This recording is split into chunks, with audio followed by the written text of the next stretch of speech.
Hello students, welcome to IPA institute. हम लोग पढ़ रहे हैं क्लास 11th फिजिक्स और आज का हमारा टॉपिक है relative motion in one dimension.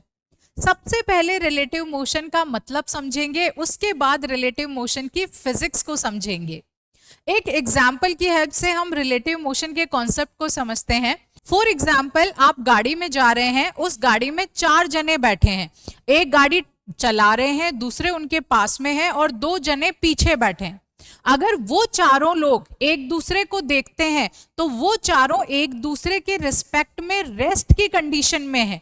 लेकिन अगर कोई उनका दोस्त गाड़ी के बाहर खड़ा है और वो उस गाड़ी में उन चारों दोस्तों को जाते हुए देख रहा है, तो बाहर खड़े हुए दोस्त के रिस्पेक्ट में आप चारों मोशन में हो जाएंगे। तो अब यहाँ पे कॉन्सेप्ट क्या आया? जो गाड़ी के अंदर 4 दोस्त बैठे हैं, they are in rest with respect to each other, लेकिन उनका एक दोस्त गाड़ी के बाहर खड़ा है, उस बाहर खड़े हुए दोस्त के रिस्पेक्ट में वो चारों लोग मोशन में हैं। तो इसलिए हम कहते हैं कि कभी भी एब्सोल्यूट रेस्ट एग्जिस्ट नहीं करता है, किसी ना किसी के रिस्पेक्ट में ऑब्जेक्ट्स मोशन में होते हैं। जैसे फॉर एग्जाम्पल मैंने कहा कि जो एक दोस्त आपका गाड़ी के बाहर खड़ा था वो अभी किस में है? वो रेस्ट की कंडीशन में है। लेकिन अगर कोई इंसान उसे मून पे जाके देखेगा तो that person is also in the motion, क्योंकि अर्थ क्या कर रही है? अर्थ रिवॉल्व भी कर रही है, रोटेट भी कर रही है। तो जैसे ही हम अर्थ के बाहर जाएंगे, हमारा फ्रेम ऑफ रेफरेंस चेंज होगा। अगेन वो जो ऑब्जेक्ट रेस्ट में था, now it has started moving, it is in the motion.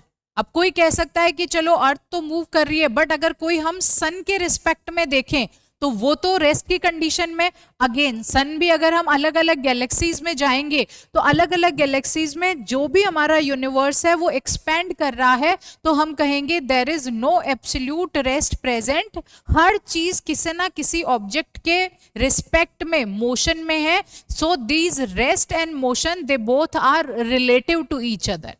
अब हमें आज के कॉन्सेप्ट को पढ़ना है जो है relative motion in one dimension. तो मतलब हम एक स्ट्रेट लाइन की बात करेंगे। हमारा जो चैप्टर नंबर 2 है motion in a straight line, उसी का ये एक पार्ट है।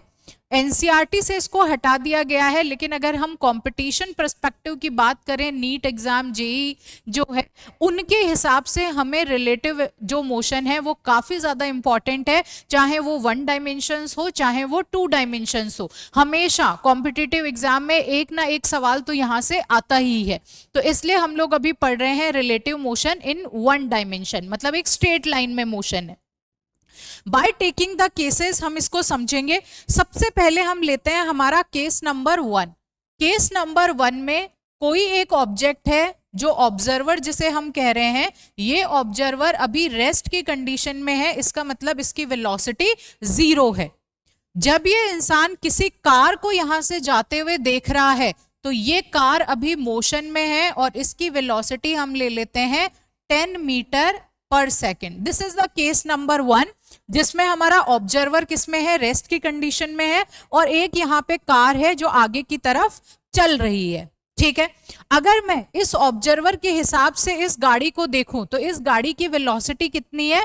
10 मीटर पर सेकेंड के हिसाब से है। तो हम इसे लिखते कैसे हैं? We will be writing it like this, the velocity of observer with respect to, ये आ जाएगा the velocity of car with respect to observer, this is equal to 10 meter per second। ठीक है, velocity of car with respect to observer. तो हमें जो सबसे पहला कॉन्सेप्ट यहाँ ध्यान रखना है वो ये है कि आपको ऑब्जर्वर को हमेशा रेस्ट में रखना है, और जो चीज रेस्ट में है उसी के रिस्पेक्ट में हम दूसरे वाले की वेलोसिटी को देखेंगे। तो यहाँ पे हमारा ऑब्जर्वर ऑलरेडी रेस्ट में है, कार मोशन में है, हम कार की velocity with respect to observer देख रहे हैं और वो आपको कितनी मिली है? This is equal to 10 metre per second. ठीक है, अब आ जाते हैं हम लोग केस नंबर 2 पे। केस नंबर 2, केस नंबर 2 में क्या है? जो ऑब्जर्वर हमने लिया है, it is moving with a velocity of 5 metre per second, and the car is again it is moving with a velocity of 10 metre per second. ये 10 metre per second से move कर रही है, दोनों का डायरेक्शन जो है वो सेम है। ठीक है, हमें डायरेक्शन भी बहुत ज्यादा इंपॉर्टेंस देनी है डायरेक्शन को भी। यहाँ पे अगर एक्स डायरेक्शन में है तो आप आई कैप लगा देंगे, वाई डायरेक्शन में है तो जे कैप लगाइएगा, जेड डायरेक्शन में है तो आगे जो भी वैल्यू है उसके के कैप लगाना है। जैसे अभी हमने यहाँ पे आंसर लिखा 10 मीटर पर सेकेंड, तो we will simply write it as 10 I cap, मतलब एक्स डायरेक्शन की बात कर रहे हैं। अगर यहाँ पे -10 आई कैप होता मतलब नेगेटिव एक्स डायरेक्शन था, -j कैप होगा इसका मतलब नेगेटिव वाई डायरेक्शन की हम बात कर रहे हैं। तो डायरेक्शन इज ऑल्सो इंपॉर्टेंट, उसे भी मेंशन करना रहेगा। आगे देखिए, केस नंबर 2 हम कर रहे हैं। केस नंबर 2 में गाड़ी तो चली रही है 10 मीटर पर सेकेंड की स्पीड से, साथ में यहाँ पे एक कोई इंसान है वो भी मूव कर रहा है 5 मीटर पर सेकेंड की स्पीड से।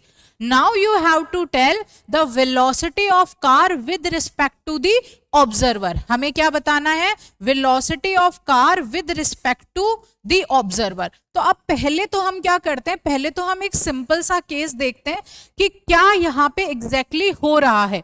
अगर मैं कहती हूं कि कार की वेलोसिटी 10 मीटर पर सेकेंड है, इसका मतलब हर एक सेकेंड में ये 10 मीटर का डिस्टेंस ट्रैवल कर रही है। अगर मैं इस इंसान को देखूं, इसकी वेलोसिटी 5 मीटर पर सेकेंड है, मतलब हर एक सेकेंड में ये 5 मीटर ट्रैवल कर रहा है। तो आप देखो, एक सेकेंड के बाद ये कार होगी 10 मीटर पे और ये जो इंसान होगा वो होगा 5 मीटर पे। मतलब इस इंसान के हिसाब से इस कार ने कितना डिस्टेंस ट्रैवल किया? सिर्फ 5 मीटर डिस्टेंस ट्रैवल किया इन 1 सेकेंड। ठीक है, ये बहुत सिंपल सा लॉजिक है जो हम लोग डे टू डे लाइफ में लगा सकते हैं, बिना किसी मैथमेटिकल कैलकुलेशन के, बिना कोई फिजिक्स लगाए हमें पता चल रहा है कि यहाँ पे कुछ इस तरीके से ये चीज चल रही है। अगर मैं यहाँ पे कहूं कि अगले दूसरे सेकंड की बात करें, तो अगले सेकंड में जो दूसरा सेकंड है, ये जो कार है वो 20 मीटर पे होगी और जो हमारा ये ऑब्जर्वर है वो 10 मीटर पे होगा।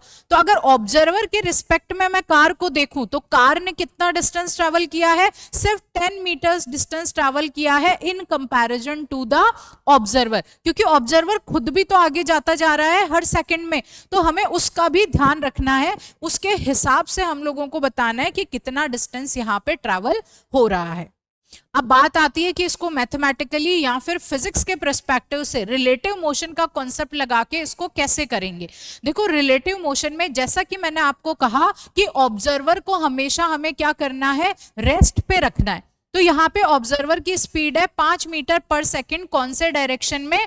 आई कैप, एक्स डायरेक्शन में।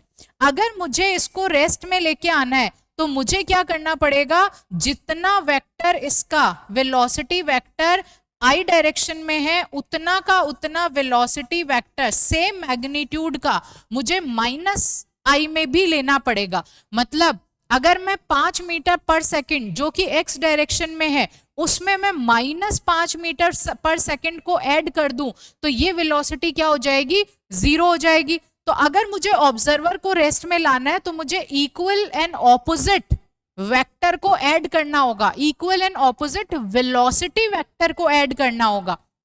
यहाँ पे 5 मीटर पर सेकेंड से ये जा रहा था, मैंने 5 मीटर पर सेकेंड में इक्वल एंड ऑपोजिट ऐड कर दिया तो वेलोसिटी कितनी आ गई? 0 के बराबर। जैसे ही हम इक्वल एंड ऑपोजिट वेक्टर को ऐड करेंगे, ऑब्जर्वर की वेलोसिटी कितनी हो गई? 0 हो गई। पहला हमारा कंडीशन फुलफिल हो गया। Now you have to tell कि भैया velocity of car with respect to observer क्या होगी। लेकिन देखो, अगर मैं ऑब्जर्वर को रेस्ट में लाने के लिए इक्वल एंड ऑपोजिट वेलोसिटी उसमें ऐड कर रही हूं तो मुझे same to same equal and opposite velocity इस कार में भी ऐड करनी पड़ेगी।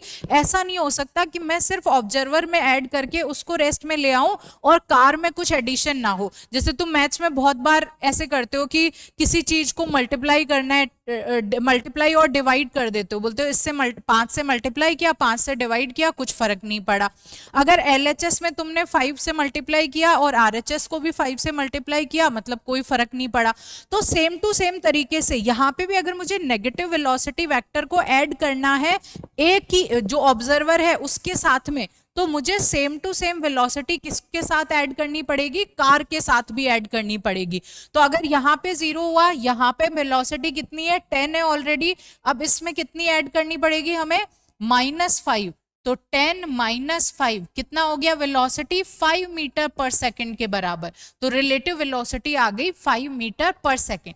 अब इसको लिखने का तरीका समझना, velocity of car with respect to observer कैसे लिखेंगे, velocity of car minus velocity of observer if they both are going in the same direction. क्या फॉर्मूला होगा हमारे पास में, फॉर्मूला हो जाएगा velocity of car with respect to observer will be velocity of car minus velocity of observer, और this is how we will be solving it. कब, when the two objects are going in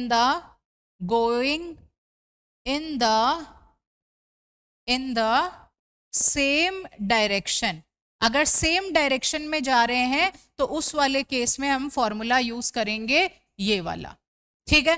तो इस तरीके से करना है। अगर मुझे कोई कहता है कि बताओ velocity of A with respect to B, तो मैं क्या लिखूंगी, velocity of A with respect to V, B will be V A minus V B if they are going in the same direction.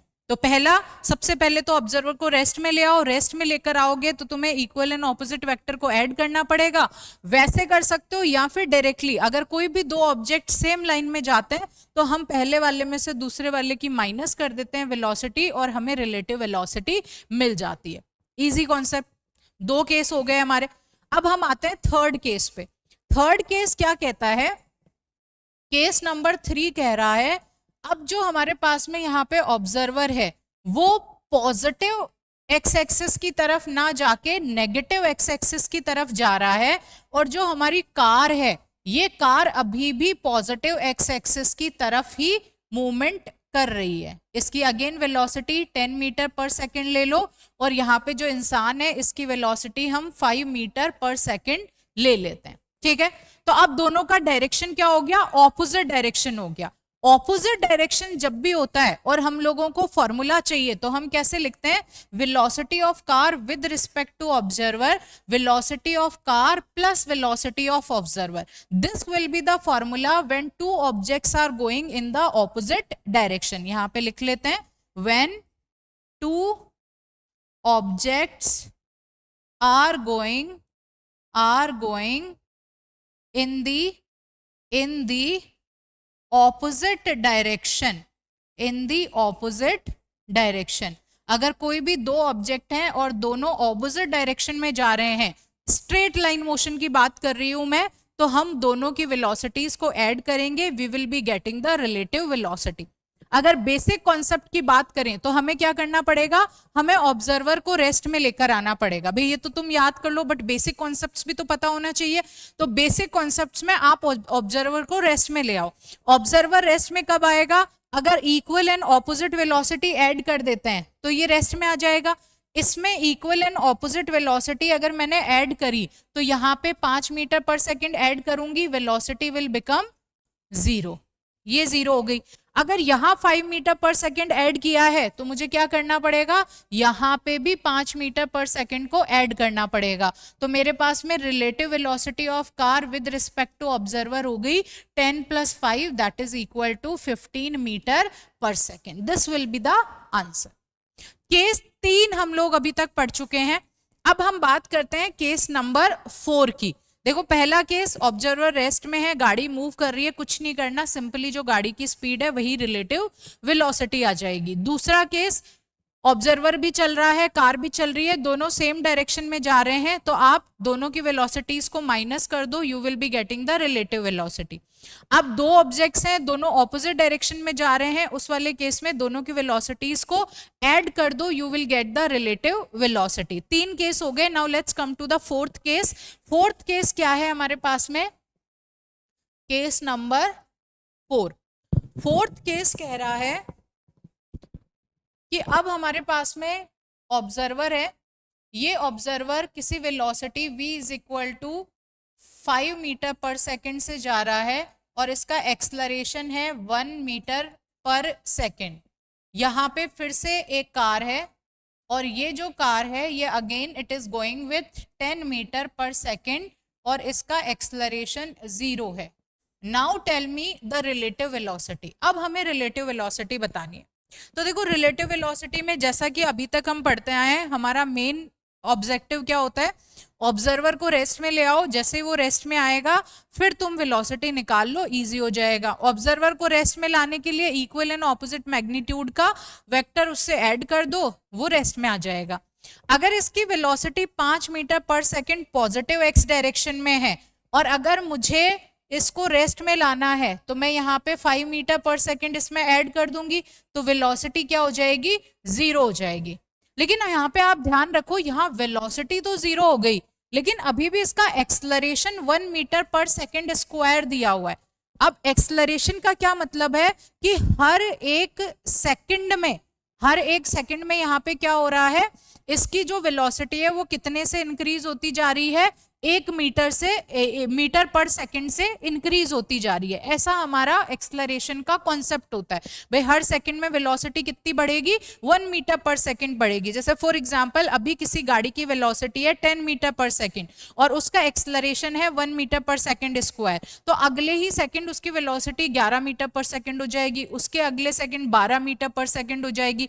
तो मतलब अगर तुमने इनिशियली वेलोसिटी को 0 कर भी दिया इक्वल एंड ऑपोजिट मैग्नीट्यूड का वेक्टर ऐड करके, तो भी क्योंकि इस ऑब्जेक्ट के पास में एक एक्सलरेशन है, तो उस एक्सलरेशन की वजह से इसकी वेलोसिटी हर एक सेकंड में इंक्रीज होती जाएगी, वो डिक्रीज नहीं होगी, वो 0 नहीं होगी।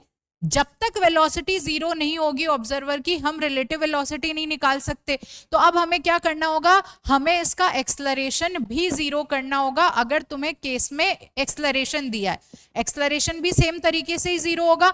आप यहाँ पे इक्वल एंड ऑपोजिट, अगर एक्सलरेशन इधर दे रखा है तुम्हें 1 मीटर पर सेकेंड स्क्वायर, तो आप same equal and opposite vector इसमें ऐड कर दीजिए, एक्सलरेशन का 1 मीटर पर सेकेंड स्क्वायर और एक्सलरेशन कितना आ जाएगा, 0 के बराबर। अब वाले केस में अब ये ऑब्जर्वर किस में आ गया, अब ये ऑब्जर्वर रेस्ट में आ गया। Now you can find out the velocity of car by using the simple formula. जितना इसमें ऐड किया -5 उतना ही इसमें भी कर दो -5, तो relative velocity of car with respect to observer कितनी आ गई, 10। अब ये किधर जा रहा है, इधर की तरफ, और हमने नेगेटिव डायरेक्शन में 5 लिया है, तो -5, this will be equal to 5 metre per second. This will be the relative velocity. हम लोग कितने केस कर चुके हैं, 4 केस हमने पढ़ लिए। अब एक लास्ट केस बचता है हमारा रिलेटिव मोशन इन 1D का, उसको भी एक बार देख लेते हैं। फोर्थ केस क्या कहता है, फिफ्थ केस क्या कह रहा है, केस नंबर 5, कि एक ऑब्जेक्ट है जो जा रहा है इस डायरेक्शन में और दूसरा एक ऑब्जेक्ट है जो जा रहा है इस डायरेक्शन में, ठीक है, object number 2। Now you tell us कि इनकी रिलेटिव वेलोसिटी क्या होगी। भाई अब तो ये मतलब एक एंगल जो है वो एंगल चेंज हो गया, अब neither it is 0 degree NOR it is 180 degree. तो इस वाले केस में कैसे हम रिलेटिव वेलोसिटी निकालेंगे, तो अब वही कॉन्सेप्ट वही रहेगा, जो ऑब्जर्वर है उसको क्या करो, रेस्ट में ले आओ। रेस्ट में लाने के लिए इक्वल एंड ऑपोजिट वेक्टर को ऐड करो। अगर तुम ऑब्जर्वर में ऐड कर रहे हो तो जो मूविंग है उसमें भी ऐड करना पड़ेगा, फिर जो रिजल्टेंट आएगा that will be your relative velocity. तो देखिए, एक हमारा वेक्टर है इधर की तरफ, दूसरा ऑब्जेक्ट का वेक्टर है इधर, हम इन्हें ए और बी मान लेते हैं, ए वेलोसिटी एंड बी वेलोसिटी, ठीक है। ये दो वेलोसिटीज है, हमें क्या करना है, हमें बताना है velocity of b with respect to a, ये बताना है। तो velocity of b with respect to a, तो इसका मतलब ए को हमें क्या करना पड़ेगा, we have to bring it to the rest, rest में लेकर आना है। ये रेस्ट में कब आएगा, अगर हम इसमें इक्वल एंड ऑपोजिट वेक्टर को ऐड कर दें, तो वी क्या हो जाएगा, 0 के बराबर, ये रेस्ट में आ गया।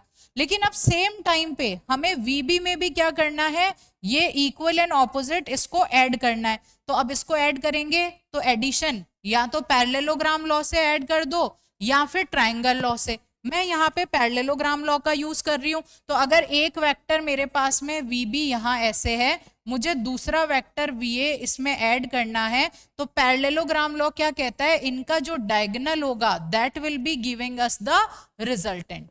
ये हमें क्या दे देगा, रिजल्टेंट दे देगा। तो हम इनका रिजल्टेंट कैसे निकालते हैं, ये हो गया VB माइनस VA। अब रिजल्टेंट कैसे निकलेगा? रिजल्टेंट क्या होगा? This can be written as VB plus minus VA। और दो वेक्टर्स को ऐड करने का फॉर्मूला कौन सा होता है? दो वेक्टर्स को ऐड करने का फॉर्मूला होता है a square plus B square plus 2AB cos theta. जो थीटा है that is the angle between a vector and b vector. तो यहाँ पे ए और बी वेक्टर के बीच में एंगल कितना? 90 डिग्री। कॉस 90 की वैल्यू क्या होती है? 0। कॉस 90 0 मतलब ये तो पूरा 0 हो गया और हमारे पास आर वेक्टर क्या आ जाएगा? A square plus B square. यहां हमने वेलोसिटी ले रखी है तो that will be VA square upon VB square. VA square plus VB square. This is how we will be finding out the resultant. तो रिलेटिव मोशन इन 1D, इसके हमने 5 केसेस पढ़ लिए। पांचों केसेस को आप अच्छे से कर लीजिएगा। जो भी क्वेश्चंस होंगे वो बहुत इजीली समझ में आ जाएंगे। हर क्वेश्चन को सॉल्व करने से पहले जो आपको अप्रोच रखनी है वो अप्रोच यही है कि जिसके रिस्पेक्ट में तुम निकाल रहे हो रिलेटिव वेलोसिटी, उसमें ऑब्जर्वर को क्या कर दो? रेस्ट में ले आओ। और रेस्ट में लाने के लिए equal and opposite vector add करो। और अगर तुम ऑब्जर्वर में ऐड कर रहे हो तो जो मोशन में ऑब्जेक्ट है उसमें भी same equal and opposite vector add होगा। अब एडिशन तुम्हारा कैसा होना चाहिए? वेक्टर एडिशन के रूल्स को फॉलो करना चाहिए। तो उस हिसाब से तुम इनको ऐड कर सकते हो। Thank you everyone, thank you so much.